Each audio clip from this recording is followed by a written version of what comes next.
हर खबर पर होगी आपकी पकड़। डाउनलोड कीजिए एबीपी लाइव ऐप। प्रवासी मजदूरों के साथ राहुल गांधी के वीडियो पर बीएसपी सुप्रीमो मायावती ने बड़ा हमला किया है। मायावती ने कहा कि आज श्रमिकों की जो स्थिति है वो कांग्रेस की वजह से है, क्योंकि आजादी के बाद लंबे वक्त तक कांग्रेस के शासनकाल में रोजी रोटी की सही व्यवस्था ही नहीं की गई। राहुल गांधी के वीडियो पर मायावती ने कहा है कि ये हमदर्दी कम और नाटक ज्यादा लगता है। बीजेपी पर भी हमला करते हुए कहा है कि वो कांग्रेस के पदचिन्हों पर चल रही है। तो मायावती ने कुल मिलाकर राहुल गांधी और बीजेपी दोनों पर ही हमला बोला। राहुल गांधी को कटघरे में खड़ा किया कि मजदूरों की आज जो हालत है वो दरअसल कांग्रेस की दशकों पुरानी गलत नीतियों की देन है, और साथ ही मोदी सरकार पर हमला बोला, ये कहते हुए कि वो कांग्रेस के पदचिन्हों पर ही चल रही है। तो सियासत गर्म। राहुल गांधी ने मजदूरों से मुलाकात की थी, जिसकी आज एक डॉक्यूमेंट्री कांग्रेस की तरफ से जारी की गई। ये उसी डॉक्यूमेंट्री का हिस्सा, तस्वीरें आप देख रहे हैं इस समय। राहुल गांधी जब मजदूरों से मिले थे, मजदूरों से बातचीत राहुल गांधी ने की थी। आज इस पर जो डॉक्यूमेंट्री कांग्रेस की तरफ से जारी की गई, उसके साथ कांग्रेस ने मांग की सरकार से कि 13 करोड़ जो देश में मजदूर हैं उनके खातों में सीधे 7,500 रुपए सरकार पहुंचाए।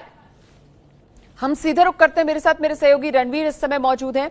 रणवीर, मायावती एक तरीके से कांग्रेस बीजेपी दोनों को एक ही पलड़े में रखकर तोल रही हैं। देखिए, जब से लॉकडाउन हुआ है तब से अगर मायावती के ट्वीट को गौर करें तो वो लगातार भाजपा पे तो निशाना साध ही रहे, लेकिन उनका बहुत बड़ा निशाना लगातार कांग्रेस पर हो रहा है।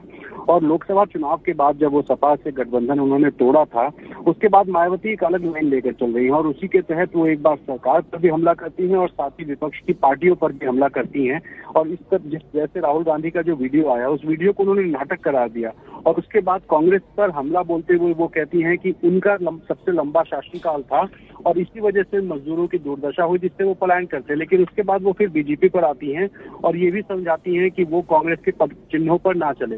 तो लगातार ट्वीट के माध्यम से मायावती ये बताना चाहती हैं कि विपक्ष में वो एक अलग लाइन लेकर चल रही हैं।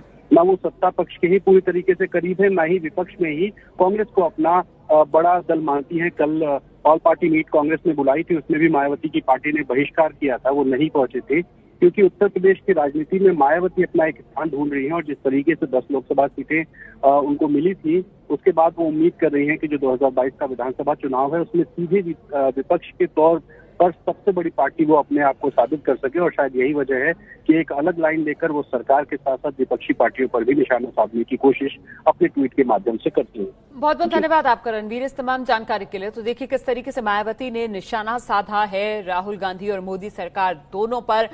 बराबर की दूरी, चाहे मोदी सरकार हो या फिर कांग्रेस हो जो विपक्ष की धुरी बनने की कोशिश में है, उससे मायावती ने बनाई हुई है। ये ट्वीट मायावती का, इसमें वो लिखती हैं करोड़ों प्रवासी श्रमिकों की जो दुर्दशा दिख रही है उसकी असली कसूरवार तो कांग्रेस है, क्योंकि आजादी के बाद इनके लंबे शासनकाल के दौरान अगर रोजी रोटी की सही व्यवस्था गांव शहर में की गई होती तो फिर दूसरे राज्यों में क्यों पलायन करना पड़ता मजदूरों को।